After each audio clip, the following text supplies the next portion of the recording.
حنين الكريم الرؤوف الرحيم. أما بعد فأعوذ بالله من الشيطان الرجيم. بسم الله الرحمن الرحيم. قال الله تبارك وتعالى في كلامه المجيد: اهدنا الصراط المستقيم صراط الذين أنعمت عليهم. صدق الله مولانا العظيم. إن الله وملائكته يصلون على النبي يا أيها الذين آمنوا صلوا عليه وسلموا تسلیما. محبت کے ساتھ درود و سلام پیش کریں. اللہم صلی علی سیدنا و مولانا محمد وعلی آل سیدنا و مولانا محمد مبارک وسلم علیہ.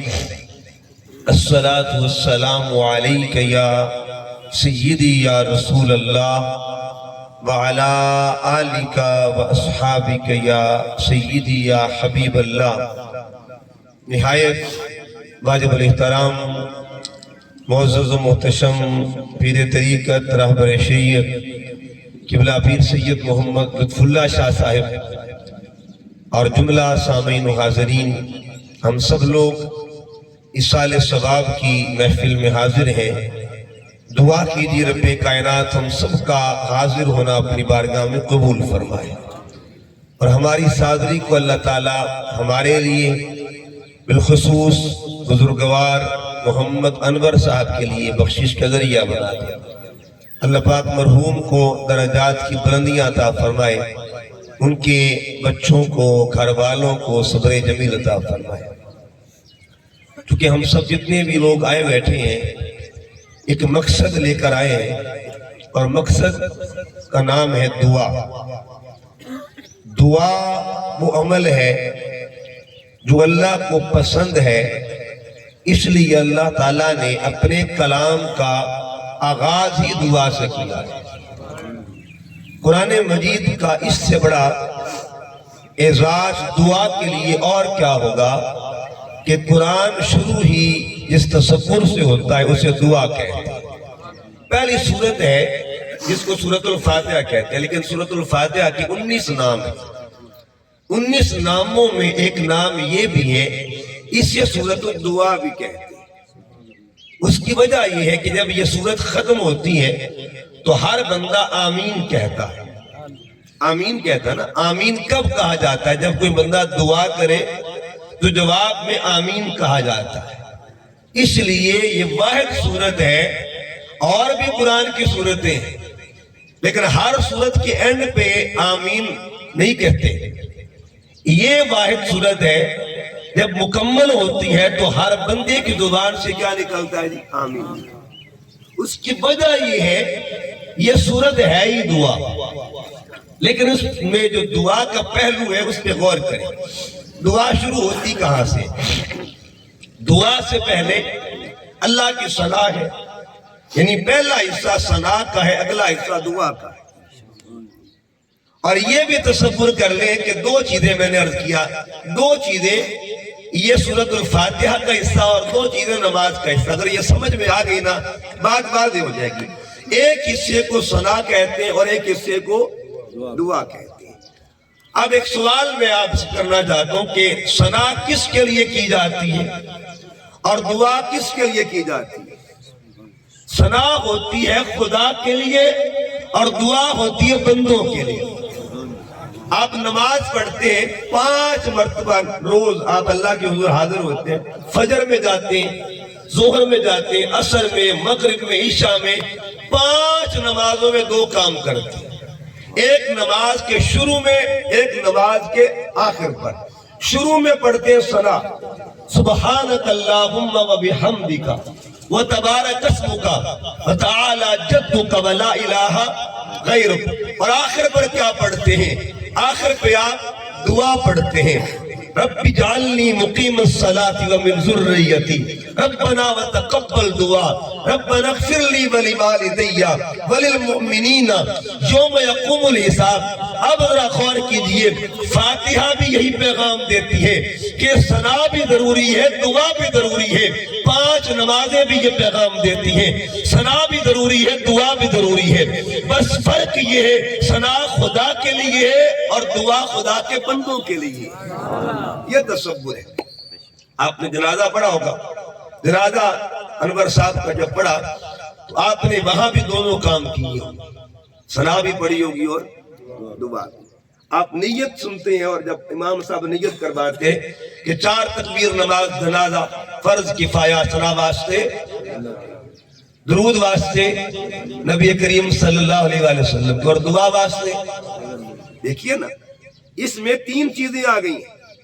آپ نیت میں 3 ذکر کر رہے ہیں، ثنا واسطے اللہ کے لیے، درود واسطے نبی کریم صلی اللہ علیہ وسلم کے لیے۔ اس کا مطلب یہ ہوا رب کی نماز میں 3 کام ہو رہے ہیں۔ ایک عمل میں 3 کام، ثنا بھی ہو رہی ہے، نبی پاک پہ درود پاک بھی ہو رہا ہے اور دعا بھی ہو رہی ہے۔ 5 نمازوں میں بھی یہ کام ہوتا ہے، ثنا بھی ہوتی ہے۔ اور کیا نماز، ہر نماز میں یہ نہیں پڑھتے اللہم صلی علی محمد وعلی آل محمد، اور پھر آپ پڑھتے ہیں رب اجعلنی مقیم الصلاۃ ومن ذریتی۔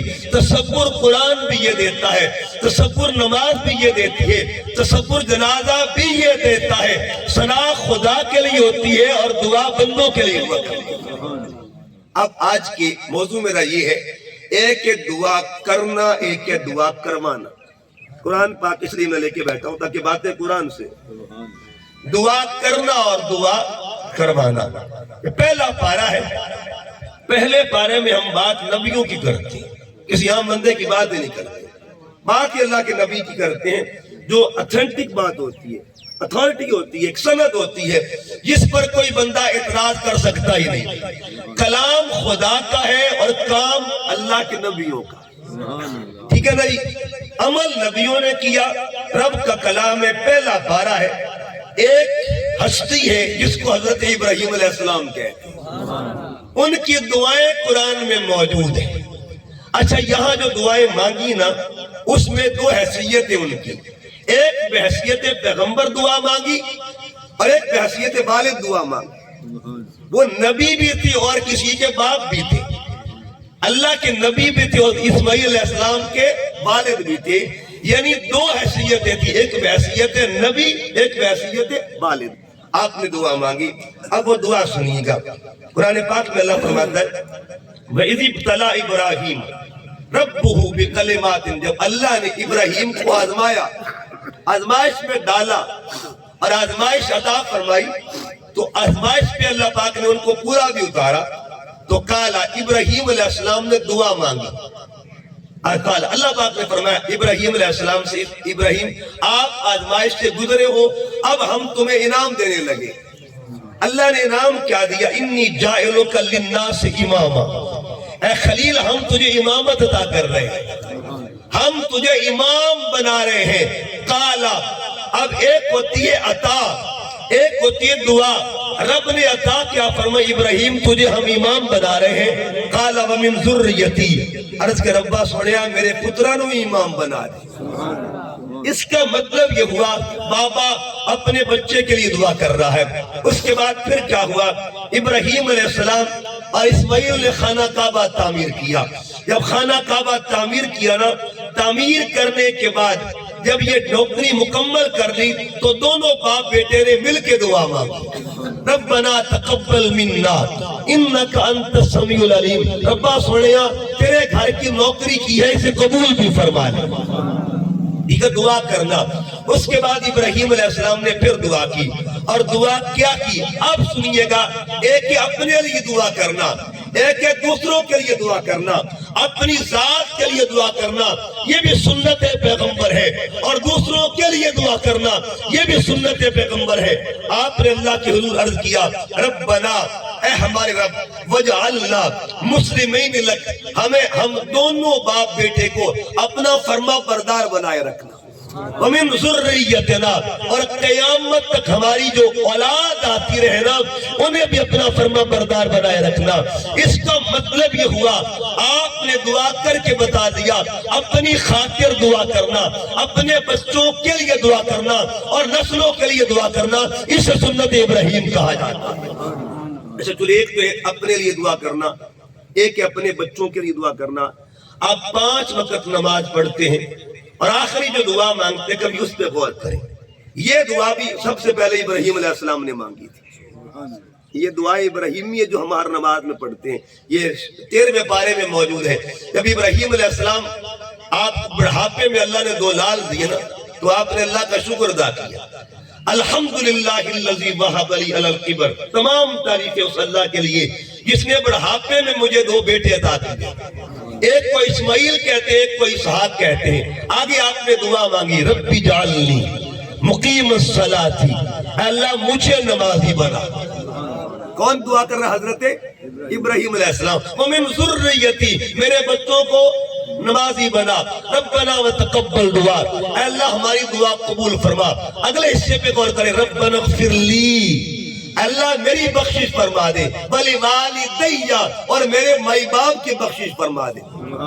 جہاں تک تو گھر کی بات تھی، اگلی بات پہ غور کریں۔ چلو اپنے بچوں کے لیے دعا کر دی، اپنے مائی باپ کے لیے دعا کر دی، بچوں کے لیے آپ نے دعا کر دی، والدین کے لیے دعا کر دی، یہ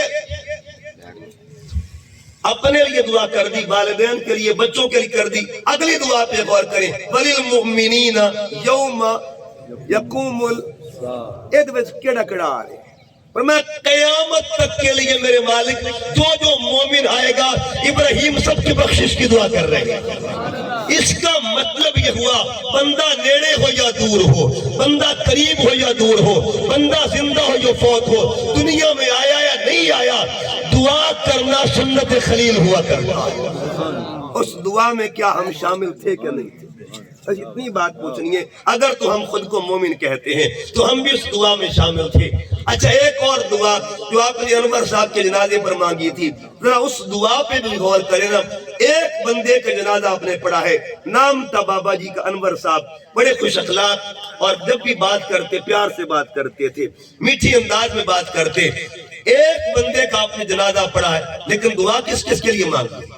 جب اس دعا پہ غور کریں، اللہم اغفر لحینا ومیتنا، اس دعا پہ غور کریں، یا اللہ ہمارے زندوں کی بخشش فرما دے، فوت ہونے والوں کی بخشش کر دے، وشاہدنا جو موجود ہیں ان کی بخشش کر دے، وغائبنا جو غیر حاضر ہیں ان کی بخشش کر دے، وصغیرنا یا اللہ جو بچے جنازہ گاہ تک نہیں آ سکتے نا ان کی بھی بخشش فرما دے، کبیرنا ہمارے بزرگوں کی بخشش کر دے، وذکرنا ہمارے مردوں کی بخشش کر دے، وانسانا میرے مالک خواتین ہماری مائیں بہنیں بیٹیاں جنازہ گاہ تک نہیں آتی ان کی بھی بخشش کر دے۔ جنازہ ایک بندے کا ہے لیکن دعا کس کس کے لیے مانگی جا رہی ہے؟ اس کا مطلب یہ ہوا دعا کرنا بھی سنت ہے، دعا کروانا بھی سنت ہے، دعا دینا بھی سنت ہے۔ اچھا آئیے اب ہے دعا کروانا۔ ہم نے اب تک دعا کرنے کی بات کی ہے، آؤ قرآن سے پوچھتے ہیں دعا کرواتے بھی ہیں کہ نہیں؟ اگر ہم کسی بزرگ کے پاس جاتے ہیں دعا کروانے کے لیے تو ہمیں قرآن کیا پیغام دیتا ہے؟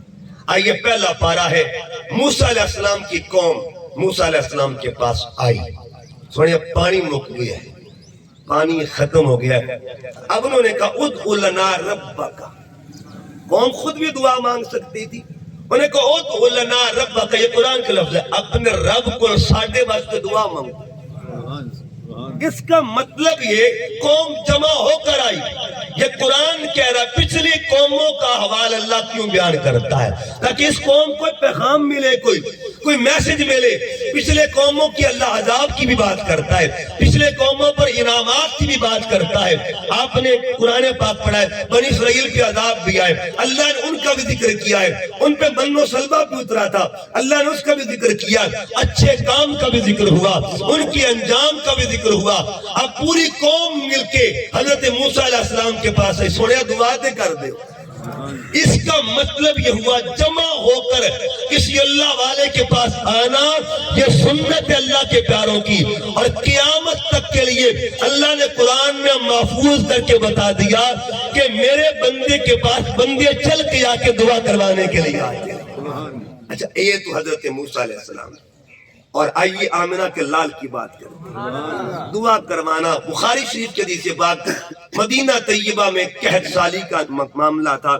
ایک صحابی جمعے کے دن اٹھ کے کھڑے ہو گئے، جمعے کے دن اٹھ کے کھڑے ہو گئے، حالانکہ وہ جمعہ پڑھنے آئے تھے، خود بھی دعا کر سکتے تھے، اٹھ کے کھڑے ہوئے اور جمعے کے دن سرکار کی بارگاہ میں عرض کر سونے دعا دے کر دے، بارش نہیں ہو رہی، دعا تو فرماتے۔ بخاری کے حدیث پاک، حضور نے ہاتھ اٹھائے، صحابہ کہتے ابھی سرکار نے ہاتھ اٹھائے تھے، ہم باہر نکلے تو پانی ہی پانی تھا، ہر طرف پانی پانی تھا، پورا ہفتہ بارش آتی رہی۔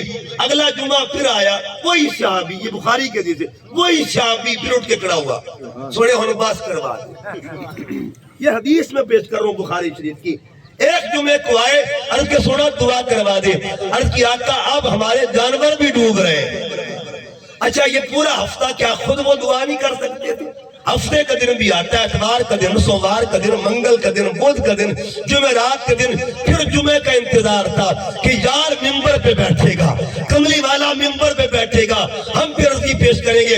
اب سنیے سرکار نے کیا فرمایا۔ صحابہ کہتے ہیں حضور نے انگلی اٹھائی اپنی اور انگلی اٹھا کے بادلوں کو کہا، جن کو کہا، بادلوں کو کہا، اللہم حوالینا ولا علینا، اللہم حوالینا ولا علینا، اے بادلوں ساڈے اوتے نہ بسو، آسے پاسے بس بسو۔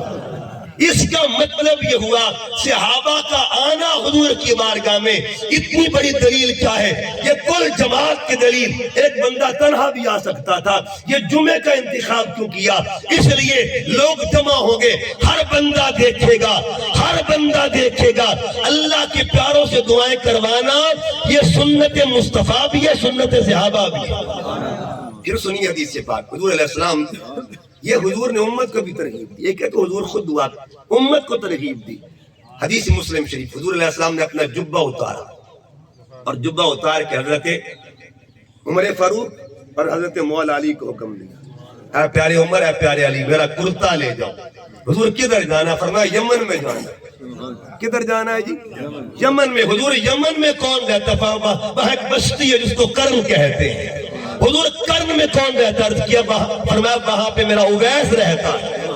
حضور ہم نے کیا کرنا ہے؟ میں عرض کر رہا ہوں مسلم شریف کی اتھینٹک حدیث، واحد تابعیہم جن کے نام پہ پورا چیپٹر باندھا گیا ہے، جاؤ جا کے میرے اویس سے کہنا اس کو میرا کرتا بھی دینا اور یہ کہنا میری امت کی بخشش کی دعا کرنا۔ کمال نہیں، دعائیں کروانا کسی کے پاس جا کے، بزرگوں کے پاس جا کے۔ اچھا آپ بتائیے کیا حضور خود دعا نہیں کر سکتے؟ بالکل کر سکتے تھے۔ پھر سرکار نے بھیجا، جب مرکز دعا خود حضور کی ذات ہے، منبع دعا ذات مصطفیٰ ہے، محور دعا حضور کی ذات پاک ہے، پوری دعاؤں کے قبولیت کا مرکز مدینے میں بیٹھا ہوا ہے، تو مدینے والا یمن میں کیوں بھیج رہا؟ یمن کی خاطر کیوں بھیج رہا ہے؟ اس کی وجہ یہ ہے، یہ تو قیامت تک کے لیے اصول ہے کہ جو کام نبی کرتا ہے وہ شریعت ہوتی ہے، جو کام غیر نبی کرتا ہے وہ شریعت نہیں ہوتی۔ اگر اویس کرنے آ کے کہتے حضور دعا کیجیے، اویس کرنی کا یہ عمل شریعت نہ بنتا، شریعت نہ بنتا، برکت بنتا کہ دیکھو چھوٹا بڑے کے پاس جا رہا ہے دعا کروانے کے لیے۔ آقا نے اس عمل کو شریعت کا درجہ دینا تھا، شریعت کا درجہ نہیں دینا تھا، اس لیے کہ قیامت تک کے لیے اگر کوئی میرا امت ہی چاہے نا میں کسی اللہ والے کے پاس جا کے دعا کرواؤں تو پریشان مت ہونا، اس کے پیچھے سنت محمد مصطفیٰ صلی اللہ علیہ وسلم ہے، تو بھیجنے والا مصطفیٰ ہے اور جانے والا مرتضی اور فاروق اعظم ہے۔ حضور علیہ السلام، بچہ ایک اور حدیث پاک، بڑی خوبصورت حدیث پاک، حضرت ابو ہریرہ عمرے کے لیے جا رہے، عمرے کے لیے جا رہے، ترمذی کی حدیث، سرکار کی بارگاہ میں عرض کیا آقا عمرے پہ جا رہا ہوں، تو آقا علیہ السلام نے فرمایا ادعو لی، ایک حدیث پاک میں ہی آیا ہے اپنی دعا میں مجھے بھی یاد کرنا۔ حضور فرماتے ہیں اے ابو ہریرہ وہاں جا کے اپنی دعاؤں میں مجھے یاد کرنا، حالانکہ حضور کو احتیاج نہیں تھی، آقا کو ضرورت نہیں تھی اس بات کی، امت کو پیغام دینا تھا۔ جدو کوئی حاجی جامل لگ گئے نا اس نو آکھنا میرے واسطے دعا کریں، یہ سنت محمد مصطفیٰ صلی اللہ علیہ وسلم۔ اور میرے کریم آقا فرماتے ہیں کہ حاجی کا جانا، کل انشاءاللہ قبلہ شاہ صاحب بھی عمرے پہ جا رہے ہیں، کل کا انشاءاللہ فلائٹ ہے، تو حاجی جب عمرے پہ جائے نا اسے یہ کہنا میری خاطر دعا کرنا، یہ سنت مصطفیٰ صلی اللہ علیہ وسلم ہے۔ اچھا ایک حاجی حج عمرہ کر کے آتا ہے، حج کر کے آتا ہے، اب میرے کریم آقا کیا فرماتے ہیں؟ الحجاج والعمار، دو چیزیں فرمائی، الحجاج والعمار وفد اللہ۔ آقا فرماتے ہیں حاجی اور عمرہ کرنے والے اللہ کا وفد ہوا کرتے ہیں۔ کتنا بڑا اعزاز، اللہ کا وفد ہوتے ہیں۔ میری سرکار فرماتے ہیں جب وہ واپس آئے نا ان سے دعا کروایا کرو، حاجیوں سے دعا کروایا کرو۔ عمرہ کرنے والا عمرہ کر کے واپس آئے، بات جلدی آگے کرنے لگاؤں، بہرحال کسی سے دعا کروانا یہ تو ہے، لیکن سوال ہے اگر کوئی اپنے والد سے دعا کروائے، دیکھیے نا اپنے بابے سے دعا کروائے، یہ بہت بڑی مقبولیت کا راز ہے۔ یہ دیکھیے قرآن پاک میں پڑھنے لگوں، اپنے والد سے دعا کروانا۔ آج ہم لوگ باہر جا کے دعائیں کرواتے ہیں۔ خواجہ حمید الدین سیالوی رحمۃ اللہ علیہ، سیال شریف کے بہت بڑی شخصیت، اور خواجہ قمر الدین سیالوی کے فرزند، آپ کا ایک مرید تھا ہمارے جی سی یونیورسٹی میں، جب ایم فل کی کلاسز ہماری ہوتی تھی وہ پڑھاتے تھے، تو اپنے ایک والد گرامی کا ذکر کرتے کہ انہوں نے ایک دن فون کیا مرشد کو، مرشد کو فون کیا کہ حضور میں آپ کے پاس آنا چاہتا ہوں۔ تو خواجہ صاحب نے پوچھا کیا لونا امدہ پہ، اپنی بولی میں کیا لینے آ رہا ہے؟ عرض کے سنا دعا کروانے کے لیے آ رہا ہے۔ تو خواجہ صاحب نے پوچھا گھر میں ماں بیٹھی ہے؟ گھر میں ماں بیٹھی ہے؟ اس کے حضور بیٹھی ہے، بابا بیٹھا ہوا ہے۔ عرض کے حضور بیٹھا، پھر میرے پاس کیا کرنے آ رہا ہے؟ میرے گھر میں دو مرشد بیٹھے ہوئے، ایک مرشد کو باپ کہتے ہیں، ایک مرشد کو ماں کہا جاتا ہے، میری طرف کیوں آ رہا؟ ہاں بار بار زیارت کے لیے، ملنے کے لیے، ملاقات کے لیے، برکت کے لیے۔ اگر دعا کروانی ہے نا جب تک ماں زندہ بیٹھی ہے اس کو کہہ دینا، وہ خود دعا فرما دے گی۔ یہ پیغام ہے بزرگوں کا۔ تو یہاں قرآن پاک پڑھتے ہیں، اور قرآن پاک کا کہ ایک باپ کے پاس دعا کے لیے جانا، قرآن کیا پیغام دیتا ہے۔ یہ 13واں پارہ ہے، یہاں سورۃ یوسف مکمل ہوتی ہے نا، سیکنڈ لاسٹ رکوع ہے کہ جب حضرت یوسف علیہ السلام کے بھائی جنہوں نے قدم قدم پہ بھائی کے ساتھ ظلم کیے، قدم قدم پہ ظلم کیے، کہتے نا صبح کو بھولا ہوا شام کو اگر گھر آ جانا اسے بھولا نہیں کہتے۔ احساس ہوا نا، ندامت ہوئی، شرمندگی ہوئی، ہم نے یوسف کے ساتھ بڑی زیادتیاں کی ہیں، تو سارے مل کے آتے کہاں پہ؟ اپنے بابا کے پاس آئے، اور بابا کے پاس آ کے کیا کہا؟ یہ میرے سامنے قرآن پاک کی آیت کریمہ ہے جس کا نمبر ہے 97۔ آیت نمبر 97 میں کیا بیٹوں نے کیا کہا؟ قالو، سارے بچوں نے کہا یا آباءنا، اے ہمارے بابا جان، اے ہمارے والد گرامی، استغفر لنا ذنوبنا، ساڑھے بخشش دی دعا تے کر دے، ساڑھے گناہ مادی معافی تے مانگ دو۔ یہ قرآن ہے، قرآن۔ اپنے باپ سے دعا کروانا، اگر کسی کے گھر میں باپ بیٹھا ہو خدا کے لیے اس پہ عمل کیا کرے، اپنے بابا سے دعا کروائیں، اپنی اماں سے دعا کروائیں، اپنی والدہ سے دعا، اپنے والد سے دعا کروائیں، یا آبانا، اے ہمارے بابا جان، استغفر لنا، ہماری بخشش کی دعا تو کر دیں۔ یہاں ایک قرآن کی آیت، ایک حدیث ساتھ پیش کر دوں۔ میرے کریم آقا فرماتے ثلاث دعوات مستجابات، سرکار فرماتے 3 دعائیں کبھی رد ہوتی نہیں، 3 دعائیں کبھی رد نہیں ہوتی۔ صحابہ نے پوچھا حضور کون کون سی دعا؟ فرمایا دعوت المظلوم ودعوت المسافر ودعوت الوالد لولدہ، ایک مظلوم کی دعا کبھی رد نہیں ہوتی، ایک مسافر کی دعا رد نہیں ہوتی، ایک بابا کی دعا رد نہیں ہوتی۔ باپ دعا کرنے کے لیے ہاتھ اٹھاتا ہے، اللہ رحمت کے دروازے کھول دیا کرتا ہے۔ 3 دعائیں رد نہیں ہوتی، مظلوم کی دعا، مسافر اور والد کی۔ ایک ہستی ایسی بھی ہے، ایک وقت میں تینوں زاویے اس کے پاس تھے۔